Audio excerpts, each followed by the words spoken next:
Assalamualaikum warahmatullahi wabarakatuh. Kembali lagi di channel YouTube gua, Sultan Sanjaya TV.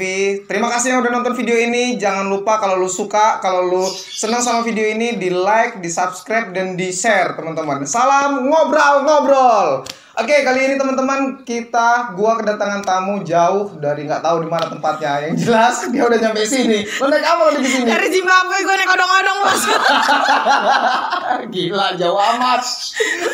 Oke, sama Mbak Eka Oktalia. Halo bro. Halo bos. Sehat? Sehat. Alhamdulillah. Eka Oktalia Indah Librianti. Mantap. Lu mau tau nggak arti namanya apa? Apa? Eka itu anak pertama. Ya. Oktalia itu karena gue lahir bulan Oktober, jadi nyokap gue ngasih nama gue Oktalia. Oh gitu. Iya, Indah itu kan representasi dari keindahan, kecantikan. Librianti itu karena bintang gue Libra. Asik nggak tuh? Mak gue tahun 94 udah tahu zodiak kan. Mama lu mental berarti. Aku mental. Jadi tahu dia zodiak gue Libra. Jadi semua yang ngasih nama itu nyokap. Enggak, ada beberapa karena gue anak pertama ya. Anak pertama, cucu pertama, satu-satunya pada saat itu. Jadi kakek gue ngasih nama, emak gue ngasih nama, bokap gue ngasih nama. Jadi semua orang-orang yang ngasih nama tuh dijadikan satu. Makanya nama gue paling panjang. Jadi kalau ujian itu bos, gue ngelingker tuh capek banget kan. Udah selesai, udah ngerjain soal gue masih ngelingker nama. Ujian kita dulu itu ya. Ngelingker nama. Itu. Dan lu bayangin nama gue Eka Oktalia Indah Librianti, betapa panjangnya nama gue di situ kan. Yang lainnya udah ngerjain soal sampai nomor 10, gue baru. Anjay, itu kadang-kadang kalau lo tahu ada nama yang lama, yang jauh-jauh itu, nama yang panjang-panjang itu kadang-kadang disingkat, misalnya Muhammad, disingkat jadi M doang, ya kan? Gue nggak bisa, paling kalau bisa disingkat cuma L-nya doang, nama belakang. Aduh, jadi nama lo itu kolaborasi dari ide-ide keluarga. Karena anak pertama, cucu pertama. Berapa keluarga sih? Kalau gue dari kandung tuh ada 5. Ada 5. Adek lo masih kecil? Adek gue enggak dong. Gue pertama nih. Punya adik 4 cowok semua. Adek gue yang di bawah gue udah kerja juga di kejaksaan sekarang. PNS. Cewek cowok? Cowok semua. Cowok semua? PNS di kejaksaan. Gitu. Iya, Terus iya. adik gue yang kedua kuliah di Unila, Teknik Geofisika semester 4. Terus adik gue yang ketiga SD kelas 6 mau SMP. Yang terakhir ini kebobolan. Anak tadi rencanakan. Sama statusnya sama gue itu. Umurnya masih 5 tahun, selisih sama gue 22 tahun. Jauh. Jadi ketika gue jalan sama adik gue yang pertama dengan adik gue yang bungsu, itu berasa jalan kayak suami dan anak. Iya. Sama gue juga ya. Gue juga kan saudara nih. Yang satu deketan sama emak gue. Jadi emak gue umur 15 tahun nikah, punya anak. Dan gue umur berapa gitu selisih dengan ayu gue yang pas itu 15 tahun juga. Jadi itu kakak gue yang pas, sedangkan ada 6 kan. Berarti lu bayangin jarak gue sama yang nomor 1. Jauh banget kan? Jauh banget kayak gue sama adik gue yang sekarang. Iya. Tapi kita beda zaman. Iya. Sama lahirnya. Lu 9 berapa? 94 gue. 94. Tua lo berarti. Iya, tetap tua gue. Dari wajah sudah bisa ditebak kan. Sekarang sibuk apa nih, Eka? Gue kalau di kampus status gue dosen. Tapi kalau di luar dosen guys, mantap. Kita ngobrol sama dosen ternyata. Iya, tapi kalau di luar kampus status gue bisa macem-macem. Kadang bisa jadi preman yang malah gitu kan. Enggak, kalau di luar kampus status gue kadang bisa jadi anak, kadang bisa jadi kakak. Menyesuaikan lah sesuai dengan situasi dan kondisi di mana gue berada. Iya, bener banget. Karena penting itu. Menyesuaikan itu penting. Proporsional. Asli. Iya. Sesuai dengan porsinya masing-masing. Udah berapa lama nih ngajar di mana, di kampus mana? IAIN. Baru 1 bulan bos. 1 bulan ini. Enggak dong, 2 bulan dong, dari Januari. SK dari? Per Januari. Dari Januari. Februari 2 bulan berarti ya. 2 bulan jalan lah. 2 bulan genap lah. Jadi dulu S1-nya di IAIN. Iya, kebetulan di IAIN ini gue alumni pertama. Gitu. Jadi dulu itu pengen ngambil komunikasi penyiaran Islam. Gue di KPI bukan orang yang kecemplung untuk ngambil jurusan dakwah, bukan. Tapi memang itu inisiatif dari diri sendiri. Waktu itu pengen ngambil jurusan komunikasi penyiaran Islam di UIN Jakarta. Karena gue waktu itu anak pertama, perempuan juga satu-satunya kan. Akhirnya bokap nggak ngebolehin. udah kuliah aja di Metro. Tapi jurusan yang saya pingin ini nggak ada. Dulu IAIN belum ada komunikasi penyiaran Islam ya. Oh gitu. Pas Dilalah tuh bahasa apa sih? Pas kebetulan. Pas kebetulan bokap gue tuh kan kerja di percetakan.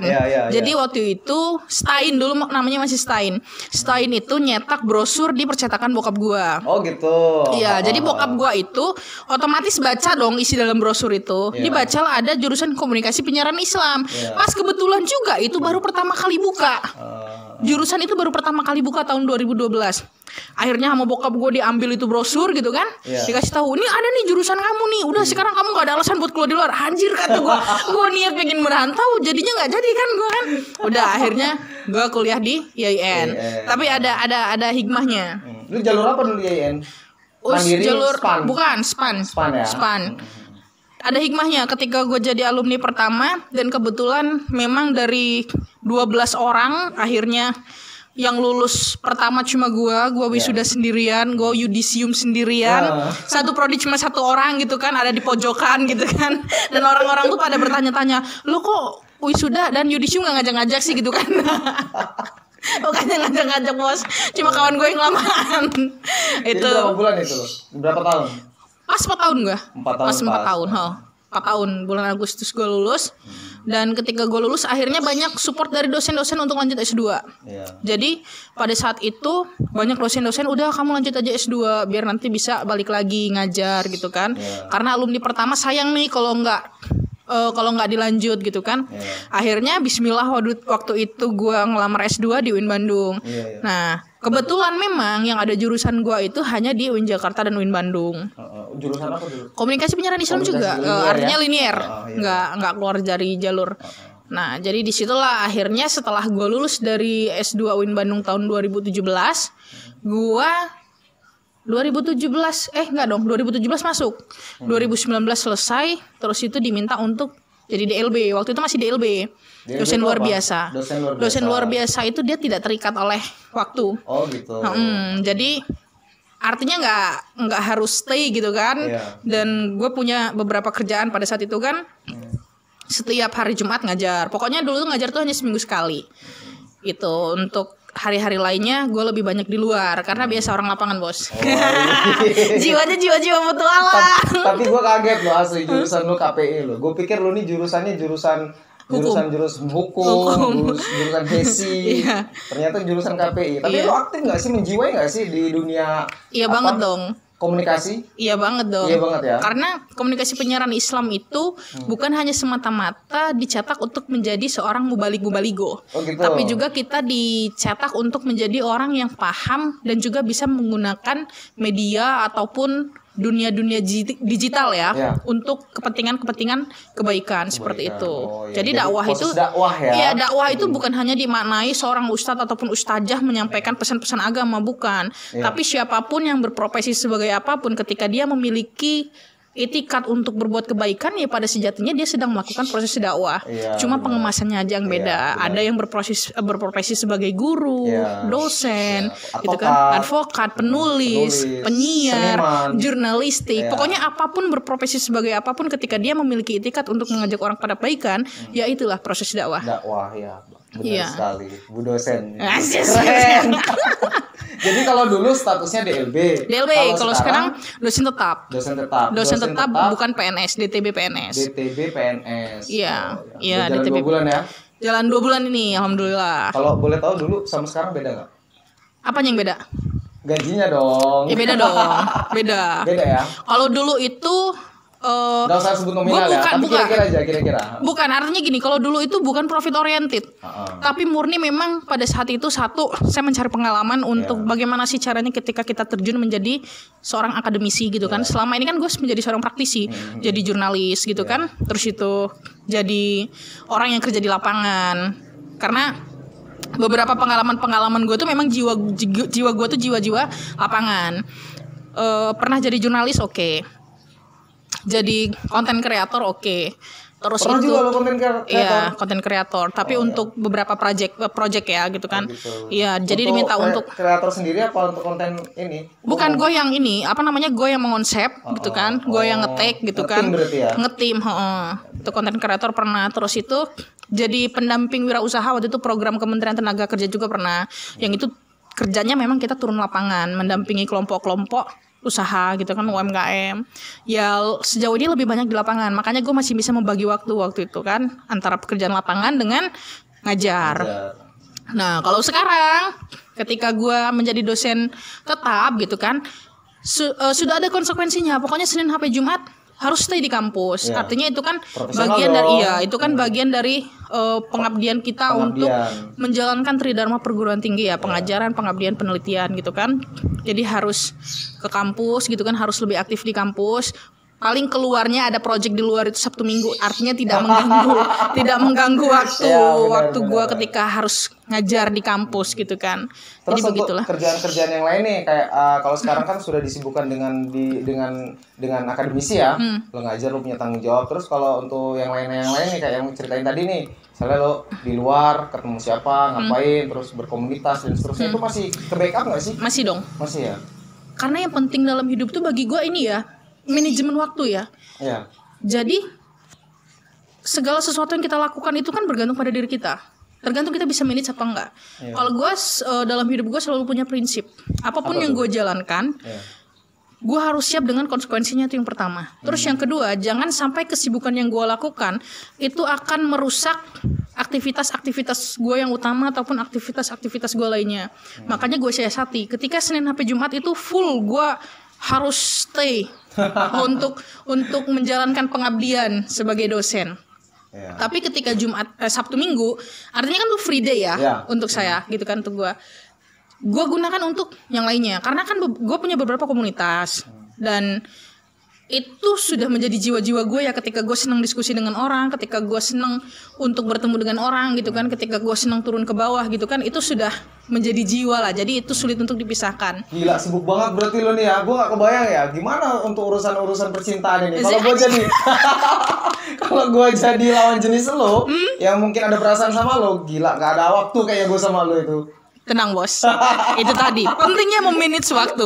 Ada kalanya kita sibuk dengan pekerjaan, ada kalanya kita sibuk dengan aktivitas sosial, ada kalanya kita sibuk dengan orang-orang yang kita cintai dan sayangi. Iya, itu tetap keluarga ya. Iya, itu tetap menjadi priority gitu kan. Kalau keluarga kebetulan memang gue tinggal sama keluarga ya. Oh gitu. Jadi setiap hari masih bisa ngeliat lah. Terus itu kalau sama untuk urusan pribadi ya tetap gue masih punya waktu. Bahkan gue ini orangnya bucin banget bos gitu. Gue nggak bisa sehari tanpa seorang lo bucin. Karena bagi gue satu prinsip suatu hubungan itu yang paling penting adalah komunikasi. Kebetulan gue orang komunikasi ya. Jadi jangan sampai ada misunderstanding pada siapapun, bukan hanya kepada pasangan. Jangan sampai ada misunderstanding kepada siapapun gitu kan, termasuk dalam pasangan. Jadi sesibuk-sibuknya gue selalu berusaha untuk meluangkan waktu. Bahkan gue orang yang paling nggak bisa kalau sehari tanpa call ataupun video call. Pokoknya gue harus tahu lu ngapain gitu kan. Iya. Lu harus ngapain, apa aktivitas lu gitu kan. Kalau lu mau ada sesuatu, lu mau pergi keluar, lu harus ngomong gitu. Termasuk gue. Iya, termasuk gue. Gue juga selalu report gitu kan.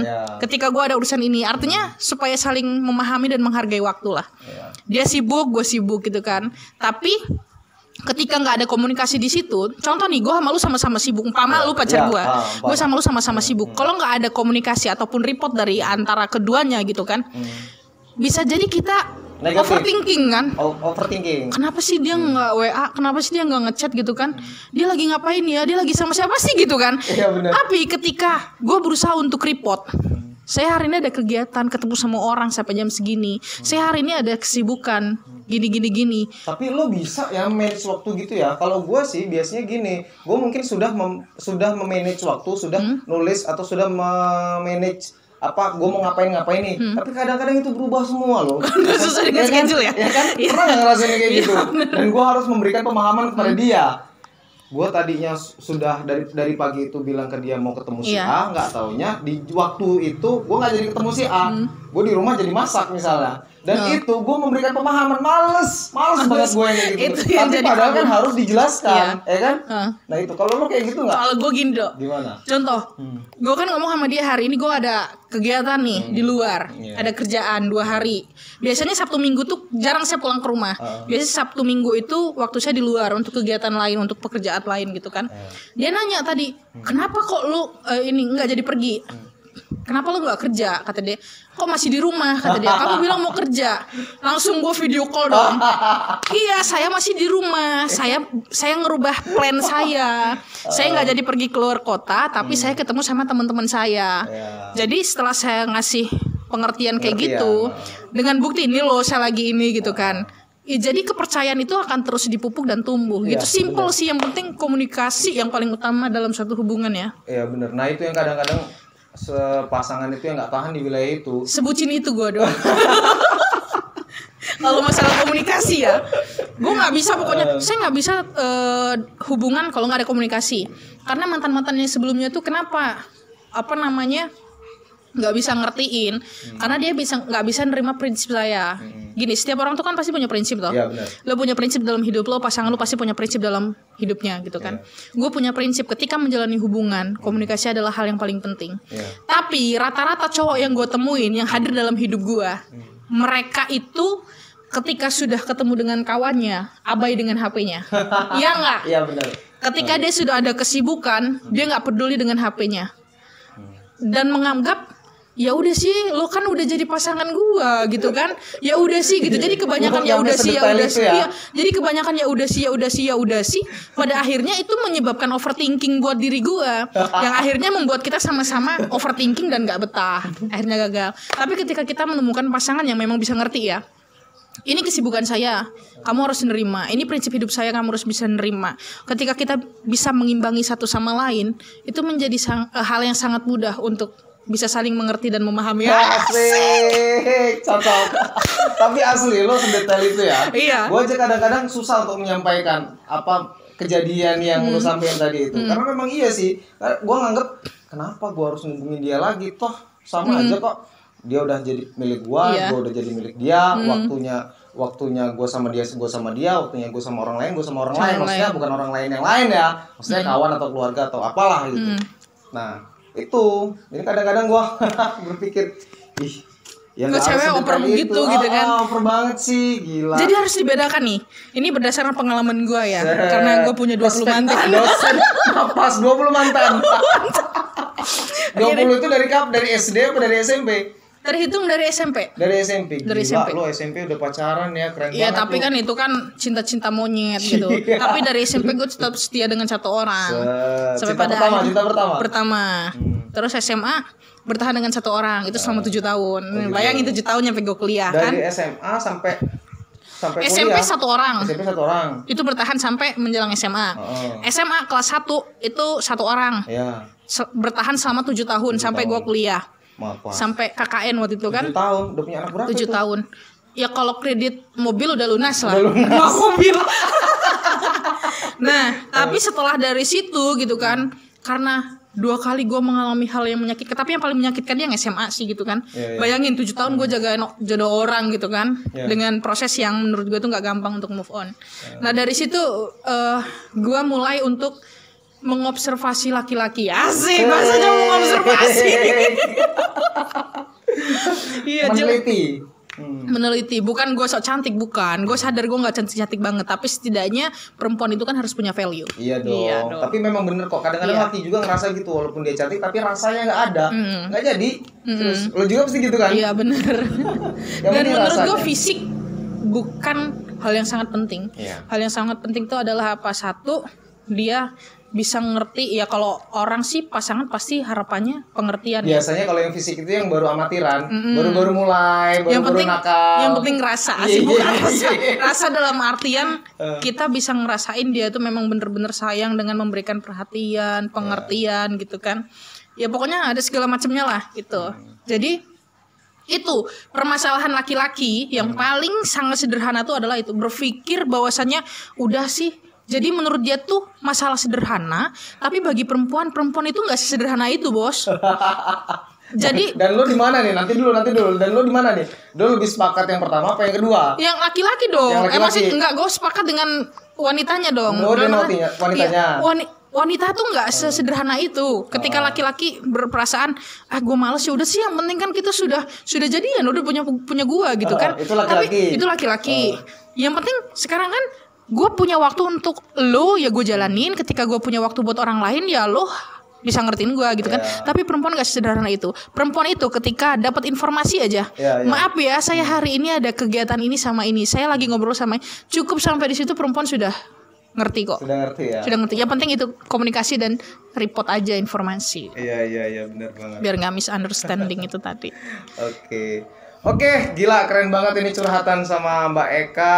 Banyak banget yang bisa diambil, mulai dari profilnya Mbak Eka sampai ke urusan asmara. Kita semua udah tahu apa yang bisa diungkap sama Mbak Eka. Oke, mungkin gitu aja ya Mbak Eka ya. Siap. Terima kasih banyak sudah ngebantu gua, channel YouTube gua, sampai ketemu Sultan lagi. apa namanya? Sultan Sanjaya TV. Subscribe juga dong channel gue, Eka Octalia Channel. Oke, nanti kita subscribe dan kita tulis juga nanti channelnya Eka di Octalia deskripsi. Channel. Oke. Terima kasih banyak Mbak Eka. Oke.